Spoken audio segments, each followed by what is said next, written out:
বিশাল income, খালি টাকা আইবে আর আইবে। কয়দিন পরে চিন্তা করছি ফ্ল্যাট কিনে ফেলবো ঢাকা একটা, আর গাড়ি কিনবো, এরপর একটা লাগে তো একটা অন্য দিন, মানে বোঝো না, মানে এত টাকা পয়সা খাইবে কেটা? ইয়াতে ঠিক বলছস। তুই এখন মই কি হারব?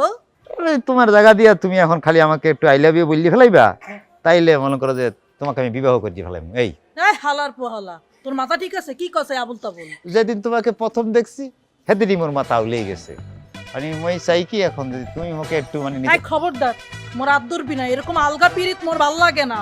যা করবি একদম ডাইরেক্ট করবি, ডাইরেক্ট আয়। মই তো ডাইরেক্টই করতে চাই, ডাইরেক্টের জন্যই তো একটু হাতটা ধরছি। আবার হাত ধরতে আছে, আলগা পিরিত করতে আছে মোর লগে। মুই বিয়াতে বিশ্বাসী, তুই মরে বিয়া হরবি? বিয়া হরবি তুই? বিয়েই করবো, এক্সের বিয়েই করবো, বিয়েতেই রাজি মই। তুমি বিয়ে করলে তোমাকেই করবো। এত টাকা পয়সা গাড়ি বাড়ি কে খাইবে কেটা মোর? যখন করবি তখন আইস, এখন এগুলা কথা কওয়ার দরকার নেই, বুঝছো? হ্যাঁ তুমি বন্ধু কালা পাখি।